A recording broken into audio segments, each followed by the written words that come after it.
Boa noite. Quem foi bom aluno em História do Brasil há de lembrar desta informação. Dom Pedro II foi emancipado aos 14 anos, incompletos, para que pudesse assumir o trono como imperador do Brasil. A emancipação, recurso jurídico que define direitos e deveres a jovens menores de 18 anos, é condição, por exemplo, para o adolescente garantir sociedade ou empresa, gerir bens e participar de concursos públicos. É também o primeiro passo nos caminhos encontrados por muitos pais para que seus filhos, aprovados no vestibular, possam ingressar na universidade sem ter concluído o ensino médio. A emancipação juvenil é o tema de hoje do Opinião Pernambuco.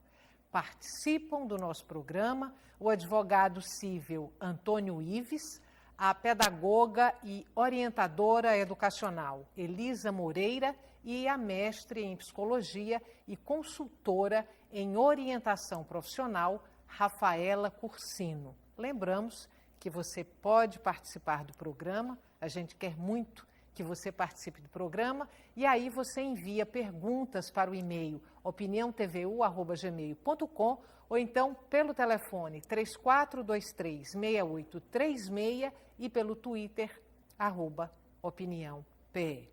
Boa noite. Boa noite. Muito obrigada pela participação de vocês hoje aqui no Opinião Pernambuco. Antônio, essa emancipação a que eu me referi, de Dom Pedro II, foi, na verdade, uma manobra política para que ele pudesse assumir o trono ali por volta de 1840, e aí ele ganhou a maioridade. A minha primeira pergunta para você é a seguinte: o jovem emancipado hoje, ele se torna maior de idade? Bem, primeiro boa noite a todos. O emancipado, ele tem a maioridade para a capacidade civil, né? Ele, com os 16 anos completos, com o concedimento dos pais, ele vai a um cartório... Pai e mãe, no caso. Isso. A não ser se, na falta de um, aí pode ser só o pai ou só a mãe, né? Mas assim, simplesmente, ou teria que haver aí uma intervenção da justiça? Não. Assim, se for o pai viúvo, né? Tá. A mãe viúva, ou então filho de mãe solteira, né?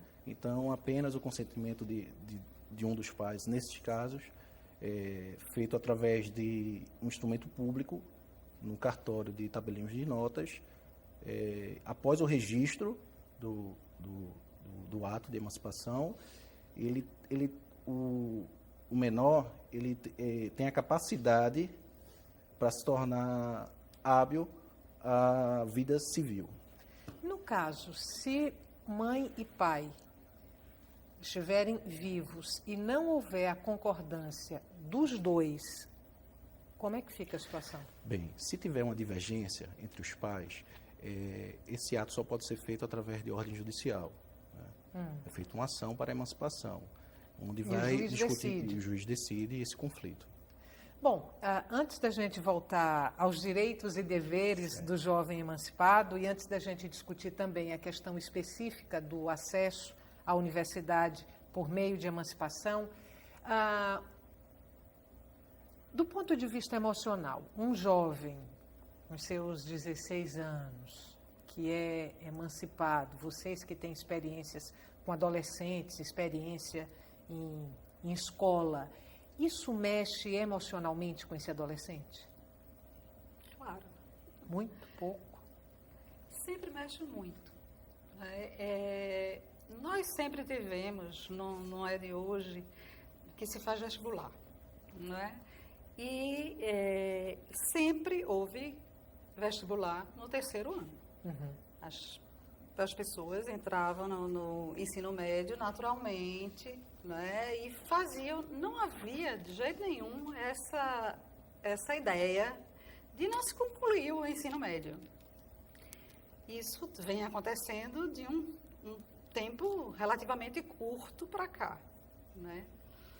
Então a gente... Elisa, deixa eu te interromper, a gente está com com um problema técnico, estou recebendo aqui a informação, vou ter que te interromper.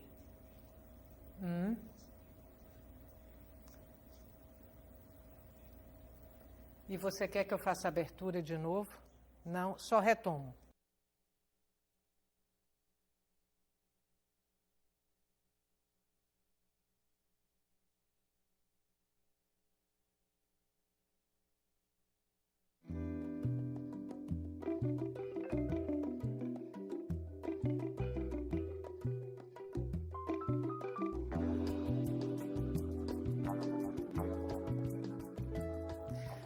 O Opinião Pernambuco no ar. Vou pedir desculpas para você, porque a gente teve um probleminha técnico, um atrapalho rápido aqui na condução do programa. Emancipação é o tema de hoje do Opinião Pernambuco, emancipação de jovens, de adolescentes. Elisa, vou voltar para você a pergunta. A emancipação desse adolescente que está aí na casa dos 16 anos, dos 17 anos, isso mexe emocionalmente com ele a partir do momento... Bom, você está emancipado e direitos e deveres agora quase como de um adulto. Como é que esse adolescente pode ser mexido emocionalmente a partir da emancipação? Olha, veja bem, Estela, eu não tenho diretamente esse tipo de situação, não é? Do aluno, do adolescente emancipado e que tipo de problemas surgem. A questão do vestibular, não é? Que é o que a gente vai tratar agora, que você falou um pouco sobre essa questão dessa emancipação, vai gerar uma série de responsabilidades, não é? Como já gera no adolescente que vai mudando, a gente sente em escola, o aluno que passa da educação infantil para o ensino fundamental, há um nível de estresse maior, há uma cobrança maior para ele, e assim vai sucessivamente, no ensino fundamental 2, no ensino médio e até chegar à universidade. Então, eu acredito, né, acho que Rafaela, como psicóloga, pode até acrescentar mais essa questão, mas é um gerador de estresse, sim. E eu pergunto, por que essa emancipação? Agora há pouco, Rafaela, logo depois que saiu o listão do vestibular da Federal, esse tema foi muito debatido, alguns jornais trouxeram matérias sobre isso e algumas pessoas se posicionando contra e outras pessoas se posicionando a favor, e uma psicopedagoga entrevistada num dos jornais que trataram do tema se colocava preocupada com esse atalho que se fazia no ensino médio. O aluno concluiu o segundo ano, prestou vestibular, conseguiu passar numa universidade pública, teve um bom desempenho, e aí ele recorre à emancipação. Antônio vai depois explicar direitinho para a gente como é esse processo, para ter direito a entrar no vestibular. Ela achava que esse adolescente talvez estivesse queimando etapas do processo de maturidade. Como é que você vê Eu concordo. esse ponto que ela traz para a discussão, que ela trouxe para a discussão? Estela, eu concordo com esse posicionamento dela. Pela minha experiência em escola e na trajeto com orientação profissional, a gente vivencia muito essas situações. Então, eu trabalhei especificamente no ensino médio. Então, sempre foi comum o jovem fazer por experiência o vestibular no segundo ano, porque tem um efeito preventivo. Primeiro que o jovem ele vai se confrontar como é que é aquele estilo de processo seletivo, até para se preparar emocionalmente para aquele processo. Então, tem uma função importante, você fazer no segundo ano como experiência.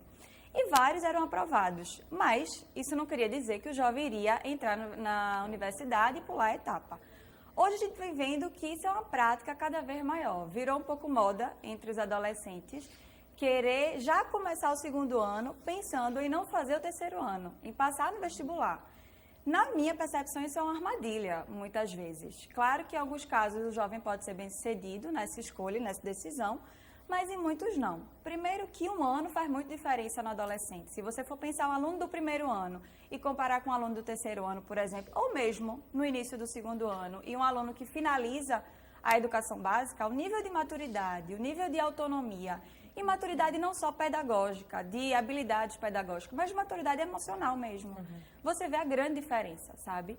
Quando eu penso na armadilha, que também pode ser, inclusive na escolha da profissão, porque muitos, quando fazem por experiência, eles colocam um curso que eles acham, que eles imaginam que vão escolher, mas que eles ainda estão em processo de escolha.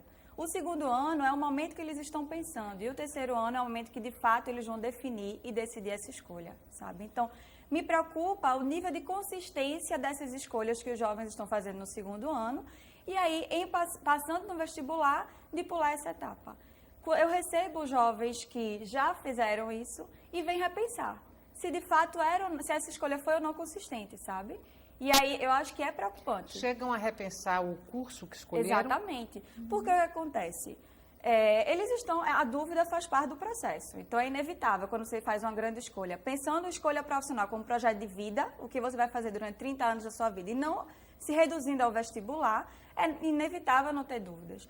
Mas o que acontece? É preciso que você pense com consistência. Se essa escolha, se esse curso combina de fato com as minhas habilidades, se tem sintonia com o meu perfil, sabe? E o que acontece? No segundo ano, como eles não têm ainda um compromisso, é por experiência, muitas vezes essa escolha, eles colocam um curso que tem uma menor concorrência, ou um curso que está dentro daquela área, por exemplo, na área de humanas, que eles estão pensando, mas ainda não é aquele curso que de fato eles escolheram e que tem a ver com a habilidade deles, sabe? Antônio, já que a gente está falando aqui sobre a emancipação, nessa relação direta aí com você ser emancipado e poder entrar na universidade, se aprovado numa universidade pública sem concluir o ensino médio, como é esse processo? Quais são as etapas? A emancipação garante o direito de fazer um supletivo para ter a conclusão do que seria um ensino médio, é isso? Justo. Ou são outros caminhos? Justo. Na verdade é o seguinte, pela lei das diretrizes e bases, que é a 9394 de 96, existe um mecanismo de supletivo, no artigo 38. Esse supletivo prevê para os alunos, para ensino fundamental, a partir dos 15 anos de idade. Para os alunos de ensino médio, a partir dos 18 anos. Então, muitas vezes no segundo ano, um aluno tem 16 a 17 anos, né, em média, ele não tem os 18 anos completos para fazer o supletivo. Em contrapartida, a nossa Carta Magna, que é a Constituição Federal, ela diz no artigo 208, inciso 5º, que é dever do Estado garantir aos níveis mais elevados, de acordo com a capacidade de cada um. Ou seja, né, se ele tem capacidade intelectual, onde se fala capacidade, não se restringe à capacidade da idade, e sim a capacidade intelectual. Né? Se o aluno teve a capacidade intelectual de passar na universidade, de passar no Enem, né? Então subentende que ali ele tem um direito, né, a ser pedido para fazer essa prova. Né? Se ele tem capacidade de passar, atingir uma nota para entrar no curso universitário, então ele tem capacidade intelectual para fazer um exame de supletivo. Né?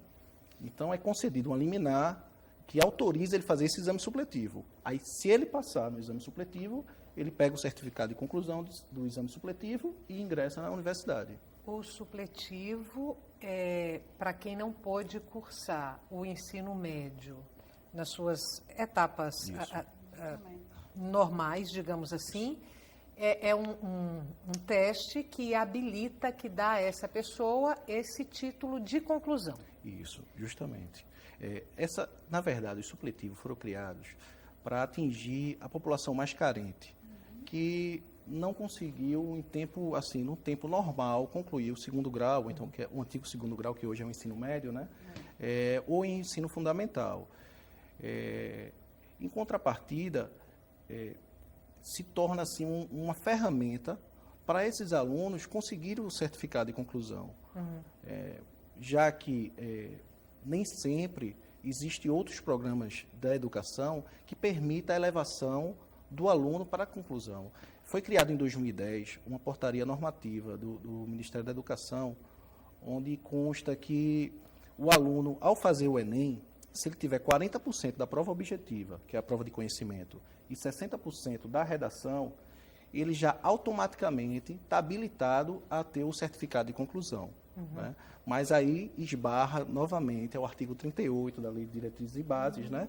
Que fala que o segundo grau seria 18 anos e para o primeiro grau, que seria o ensino fundamental e o ensino médio, por esse 15 caminho anos. aí, esse aluno que teve esse desempenho no Enem, para ter acesso à universidade, aprovado no vestibular, não precisaria nem passar pelo supletivo? Ele já automaticamente ele vai ao centro de executivo, ao centro de supletivo e adquire o certificado.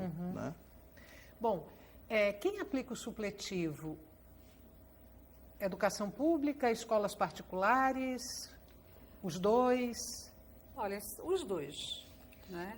Os dois aplicam. E é como existe aí esse certo descompasso. Veja bem, a gente sempre aconteceu no segundo ano, se fazer, essa coisa que a Rafaela estava dizendo, se fazer por experiência, para você ver o que é que você precisa estudar ainda, o que é que está faltando, né? E o aluno se sentir mais seguro de que tem capacidade, olhando mais alguns conteúdos, tem capacidade de passar no vestibular. Isso sempre houve, né? Só que a Lei de Diretrizes e Bases, que rege a educação brasileira, então o que é que ela diz? Que para você ser aprovado no vestibular, você precisa ter os 3 anos de ensino médio. Você precisa cursar os 3 anos de ensino médio. E foi criado tanto o supletivo quanto o EJA, que é a Educação de Jovens e Adultos, foram criados para essas populações mais carentes. Alguém que precisou começar a trabalhar cedo, que deixou o estudo porque os pais não tinham condições, precisava ajudar em casa. Então, no momento que isso está acontecendo, que os estudantes estão recorrendo ao supletivo, normalmente estudantes de escolas particulares, né, que correm para isso, então eles estão descaracterizando o ideal, né, do supletivo e do EJA.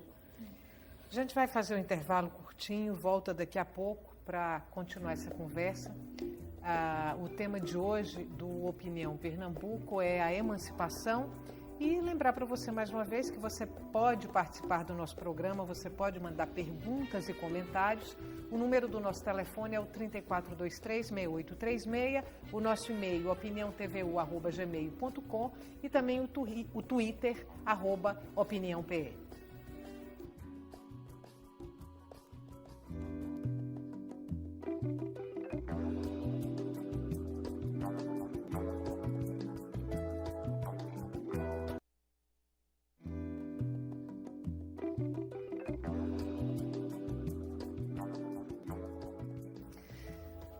O Opinião Pernambuco está de volta. O tema de hoje do nosso programa é a emancipação juvenil.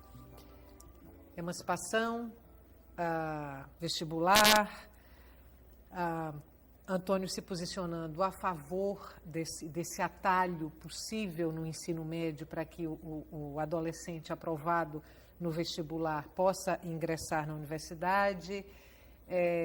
Elisa trazendo aqui algumas considerações, como talvez a não maturidade para esse adolescente entrar na universidade, Rafaela também. Aí eu vou trazer para vocês aqui uma informação para a gente discutir em cima dela.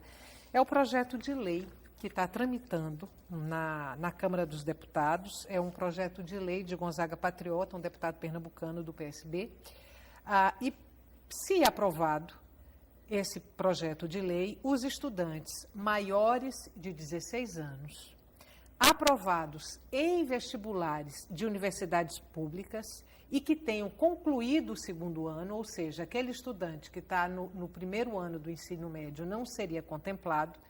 Nessas condições, maior de 16 anos, aprovado em vestibular de universidade pública e com o segundo ano concluído, automaticamente eles poderiam entrar na universidade. Começar por você, Antônio.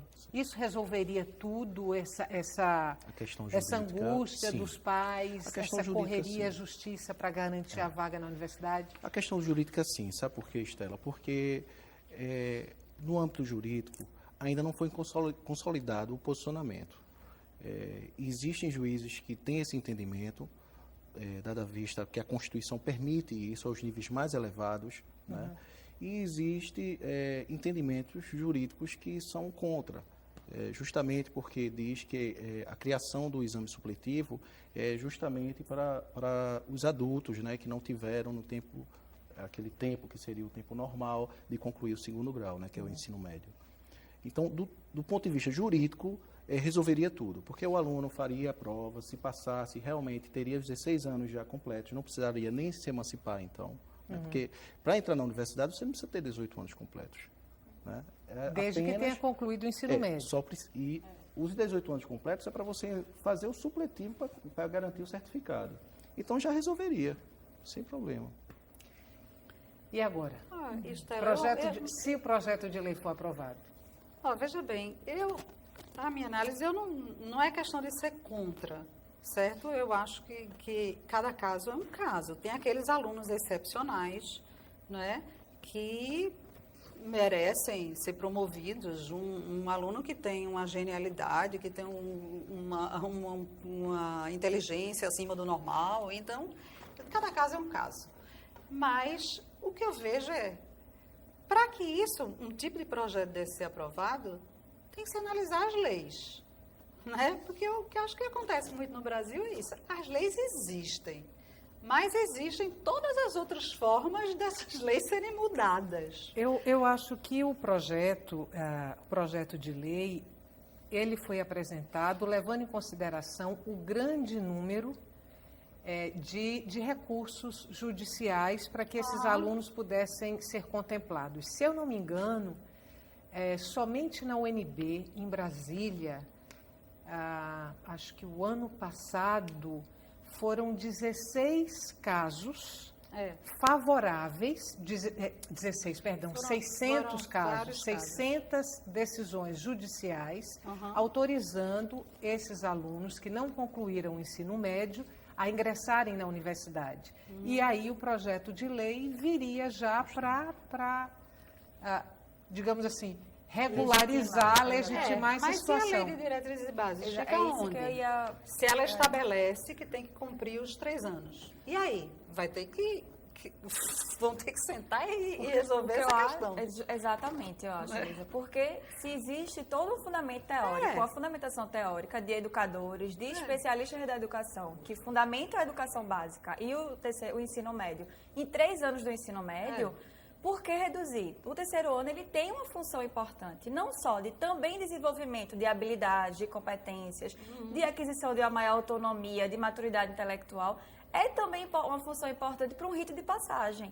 Então, o jovem ele vai fazer esse rito de passagem. O terceiro ano ajuda na mudança de posição desse jovem para a inserção no mundo adulto, no mundo do trabalho. Então, o nível de maturidade e a função que o terceiro ano tem, com essa lei, isso não iria existir, né? Olha só, a gente estava conversando aqui no intervalo e falando de como os comportamentos, os valores e as referências mudam muito rapidamente na juventude, né, entre os jovens. Esse fato de os jovens estarem se submetendo ao vestibular antes de concluir o ensino médio, como você disse, Elisa, muitos já mirando a possibilidade de entrar na universidade, mesmo sem a conclusão do ensino médio, isso não estaria diretamente ligada a essa mudança, quer dizer, são jovens hoje diferentes dos jovens de alguns anos atrás, que não tinham essa pressa, que não tinham essa urgência para entrar na universidade, são jovens mais maduros. Quem são esses jovens de hoje que estão trazendo esse fato novo que está motivando aí um projeto de lei na Câmara dos Deputados? Para mim, não são jovens mais maduros. Eu acho que são jovens que estão sofrendo as consequências desse mundo do imediatismo, deste mundo da não frustração, desse mundo de que as coisas têm que acontecer do jeito que eles querem, sabe? Friso mais uma vez, cada caso é um caso, certo? Mas o geral, que pelo menos a meu ver se apresenta, não sei se a Rafaela tem a mesma opinião em relação a isso, mas eu acho que não significa maturidade, de jeito nenhum. Pelo contrário, eu acho que é aquela ânsia que todo adolescente tem, de que as coisas aconteçam rápido, de que as coisas para eles têm que ser mais fáceis, né? E eu acho que, de uma certa forma, as famílias hoje em dia estão facilitando isso.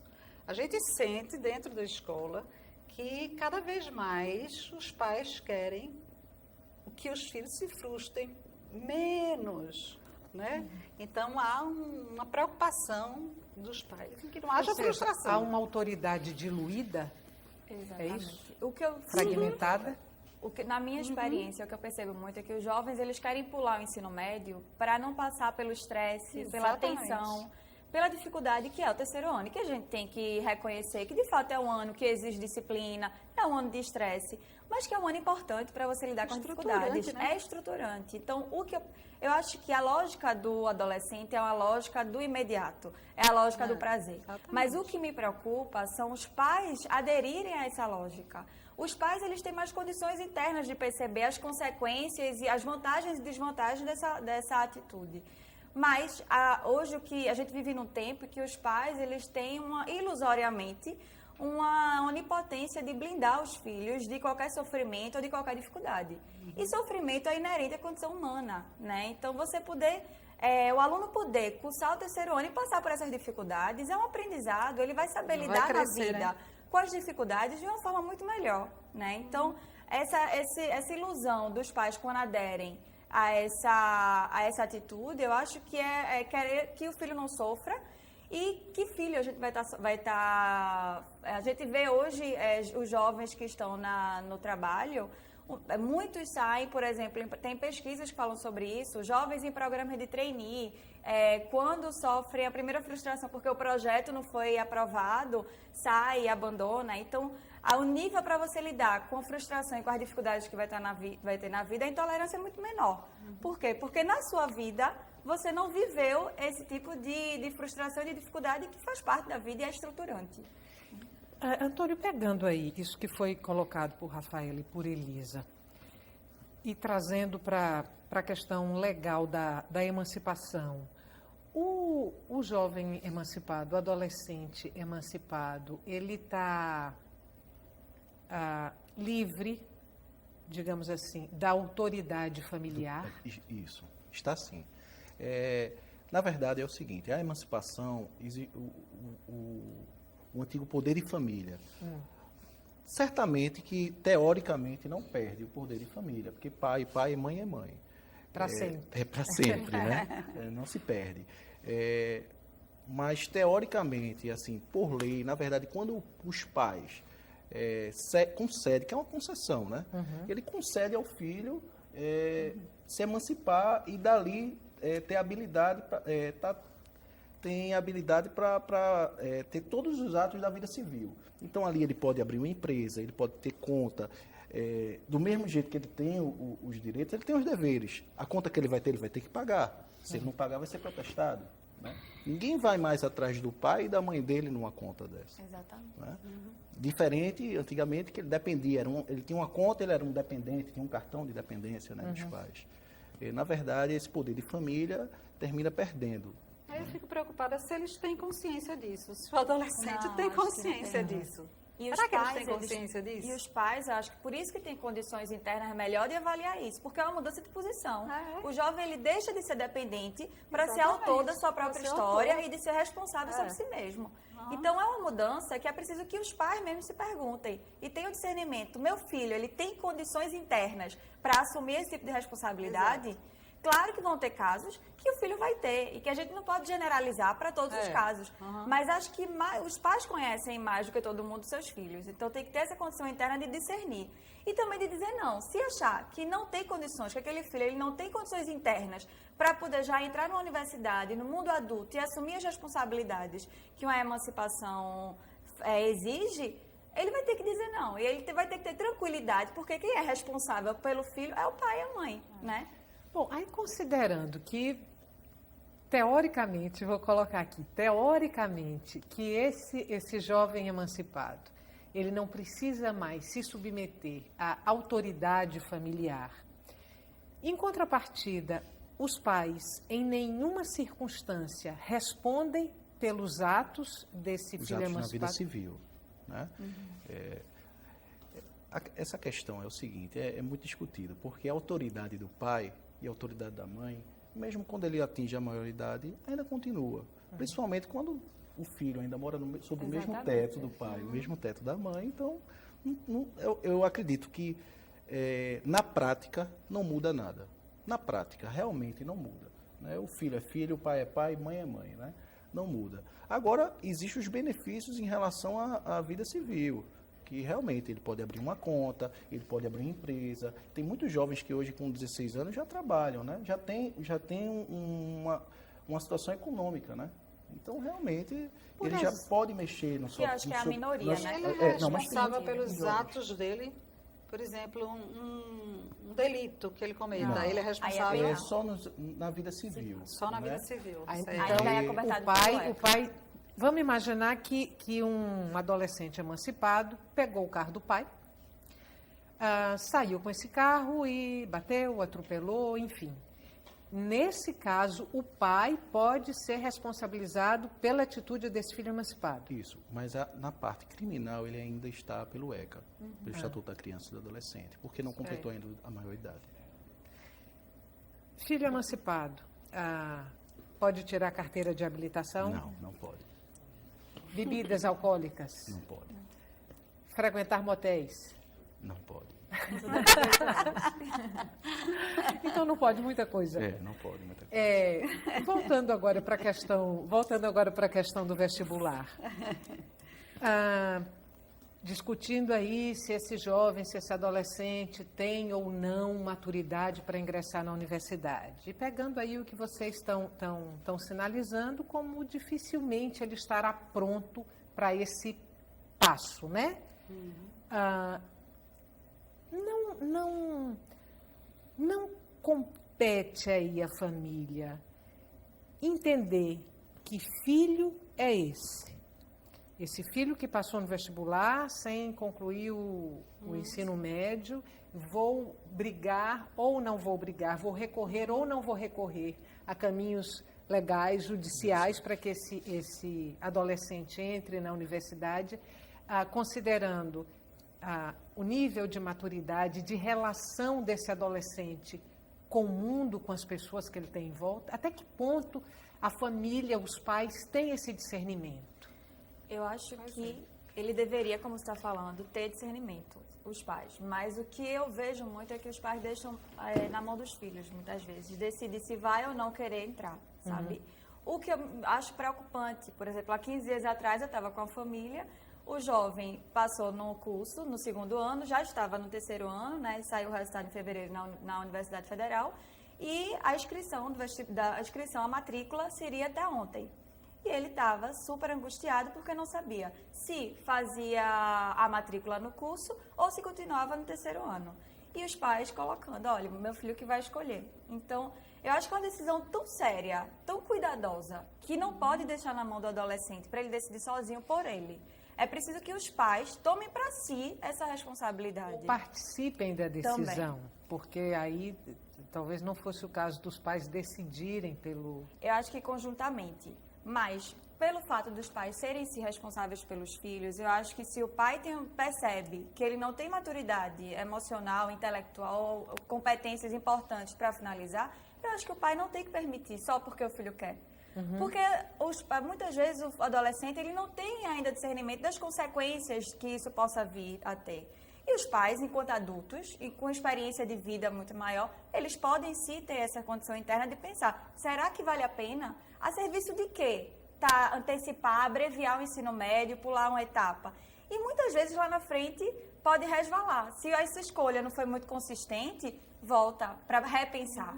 E aí, hoje a gente vê muito se falar, vai perder tempo, vamos ganhar tempo cursando em 2 anos. Tempo. E lá na frente, quando quando você se confronta que aquela escolha não foi uma escolha bem-sucedida, o tempo que você vai perder por ter voltado para repensar, o dinheiro e o desgaste emocional que você vai perder. Então, eu acho que é preciso colocar na balança mesmo quais são as vantagens, as desvantagens e se aquele filho tem condições internas ou não para assumir essa responsabilidade e essa mudança de posição.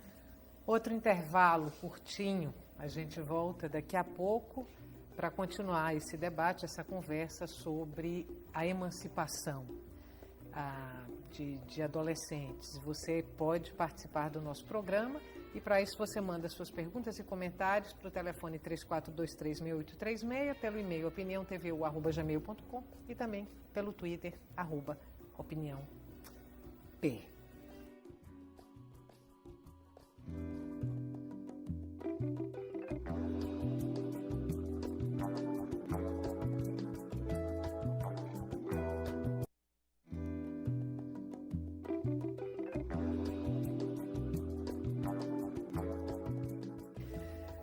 O Opinião Pernambuco está de volta e hoje nós estamos discutindo a emancipação juvenil. Antônio, 2 dúvidas. Se a emancipação se ela pode ser reversível e se tem uma idade mínima para a emancipação. Pronto. A idade mínima são 16 anos completos para fazer o instrumento público, que seria a escritura pública feita pelo tabelião de notas. E é irreversível. Irreversível. Uma vez dada, não se tira. A não ser se for por uma medida judicial, em um caso atípico. Uma outra dúvida para eu trazer aqui as perguntas dos telespectadores. A emancipação, ela é adquirida em cartório. Isso. Né? Pai e mãe vão no cartório e ali emancipam o filho. Isso. Esse filho emancipado, voltando à situação do vestibular, não concluiu o ensino médio, passou no vestibular e o adolescente e a família fazem a opção para ele ingressar na universidade, tentar que ele ingresse na universidade. Eu sei que a Secretaria de Educação de Pernambuco, ela não aceita essa emancipação de cartório. Aí tem que ser um recurso judicial, é assim que funciona? Isso. O secretário de Educação não aceita a inscrição. Na verdade, quem faz a inscrição é a diretora do Centro de Exames de Supletivo, né? Quem trabalha na área de pedagogia sabe disso. Ela não aceita nem a inscrição. Então, para fazer a inscrição, tem que entrar com mandado de segurança. O juiz vai conceder ou não a liminar para ele poder fazer a inscrição e fazer o exame do supletivo. Esse mandado de segurança que você falou aí, não é uma emancipação judicial. Não, existe essa figura? A emancipação é um dos documentos que vai ser juntado no processo, que no caso é o mandado de segurança. Por que o mandado de segurança? Porque é um ato de uma personalidade pública. É uma diretora de um órgão da Secretaria de Educação. Existem outros colégios que são colégios particulares. Aí a medida não é o mandado de segurança, seria uma ação de obrigação de fazer com pedido de tutela antecipada, que o juiz vai conceder para fazer a inscrição. Porque também, sem essa autorização judicial, a escola particular não pode aplicar o supletivo para um adolescente menor de 18 anos. Mesmo emancipado. Mesmo emancipado, ela não permite, porque na Lei de Diretrizes e Bases, no artigo 38, prevê que só para 18 anos completos. Certo. Olha só. Tem as perguntas aqui dos telespectadores, e a primeira pergunta é de Hélio, de Casa Forte. Ele diz o seguinte: tenho filhos de idade entre 15 e 17 anos. Todos sempre estudaram em casa. Esse ano, eles passaram no vestibular em universidades federais. Então, não sei quais filhos, mas ali entre os 15 e os 17 adolescentes que passaram nos vestibulares das universidades federais. O fato deles terem estudado apenas em casa seria um problema para ingressar na universidade? Vou começar por você, Antônio. E depois eu trago essa questão de crianças e adolescentes que não frequentam escolas, que os pais fazem opção pela educação em casa. Essa parte pedagógica eu desconheço completamente. Se realmente você pode estudar em casa e se inscrever para fazer, por exemplo, o Enem ou fazer um vestibular. Eu não sei qual é o mecanismo pedagógico em relação a isso. Elisa não pode. e A Rafael. lei brasileira não permite esse tipo de ensino domiciliar. Ou seja, a criança tem que frequentar a Tem que escola. frequentar uma escola. Né? E, particularmente, a minha opinião é que a escola é um ambiente e que todas as crianças e adolescentes devem participar. É onde você troca, é onde você conhece, é onde você estabelece vínculos, né? E que competências tão grandes são essas, tão diversificadas, que os pais têm, né, para ensinar aos filhos todas as disciplinas. Ou Então, trazer professores particulares. De qualquer forma, eu acho que a escola ela tem uma função importante. É como se fosse uma micro-sociedade ali para a criança também. Então, é onde ela vai estar, além de ter o desenvolvimento pedagógico, né, que em casa, se tiver professor, isso também pode acontecer, mas o que ela perde desses vínculos que ela constrói, dos limites que a escola vai impondo, das regras, de aprender a lidar com as regras, porque ali é uma micro-sociedade para as crianças, para os adolescentes, para os professores, para os membros. Então, eu acho que tem uma função que em casa não vai dar conta. Olha só, é um espaço coletivo. também de um tempo para cá, aqui e acolá aparece na mídia uma situação dessa. Pais preferindo educar os filhos em casa, preferindo que eles estudem em casa do que frequentem as escolas. Como as leis brasileiras não permitem, eles ingressam na justiça para ter esse direito. O que estaria motivando, na opinião de vocês, também essa atitude de pais preferirem ter os filhos estudando em casa a que eles frequentem escolas? É o nível do ensino brasileiro que está sendo colocado em questão? A violência?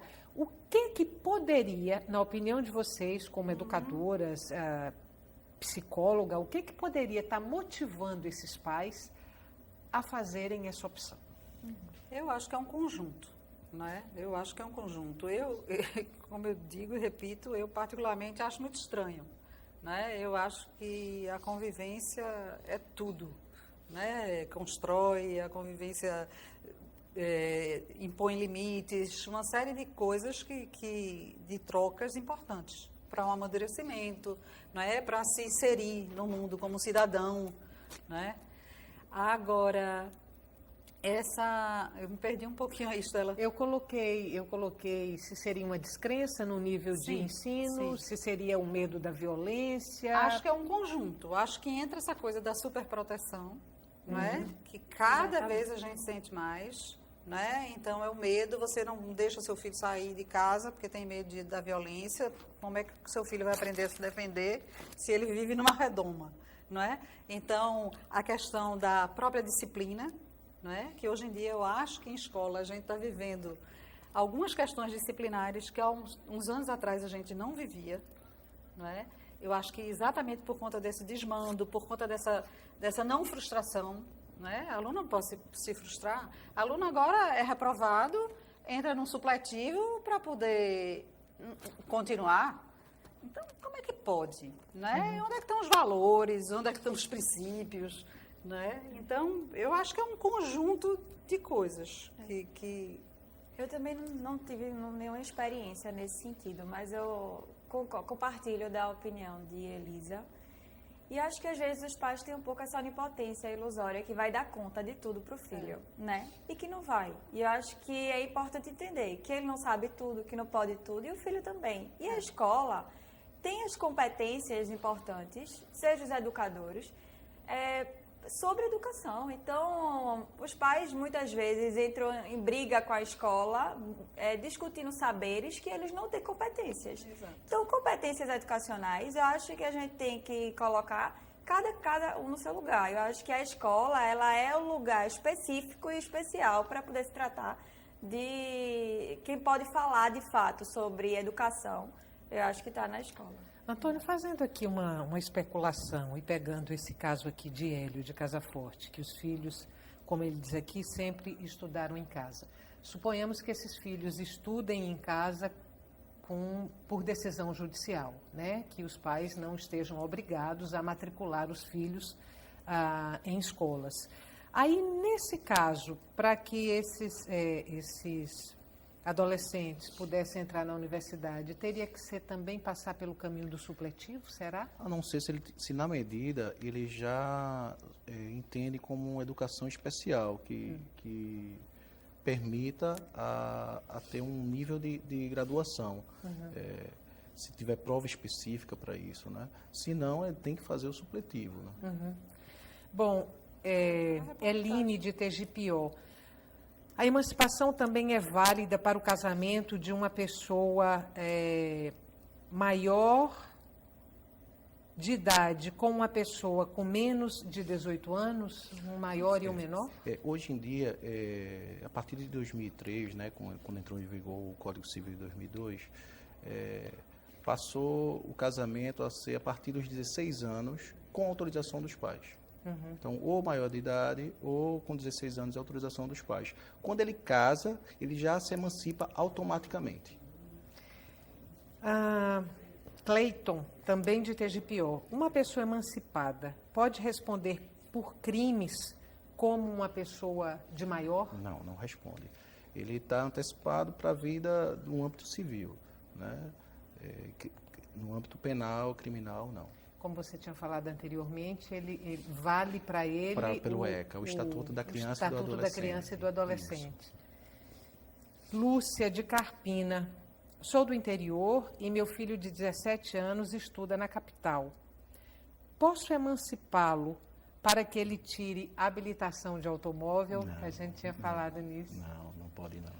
E que às vezes, nesse caso, quando os filhos, o pai do interior e o filho mora na capital ou em outro estado, é comum às vezes os pais emanciparem para ter uma facilidade maior, né? Desse filho ter mais autonomia, porque fica difícil para os pais administrarem de longe, né? Então, nesse caso, eu acho que tem até função a emancipação, de o filho poder ter mais autonomia tão distante dos pais. Então, de poder se responsabilizar, seja por um aluguel, pelo banco.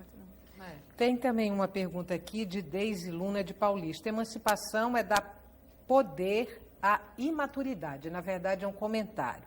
Emancipação é dar poder à imaturidade. O ensino médio forma um indivíduo e não se deve pular esta etapa que forma o aluno. Então, ela está indo aí na direção processo, que vocês... Né? Educação é processo.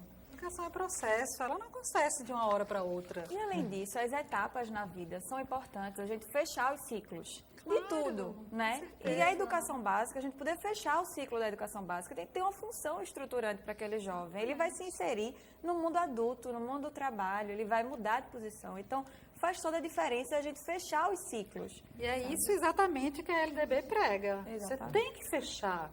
Você tem que fechar. Mais uma dúvida, Antônio.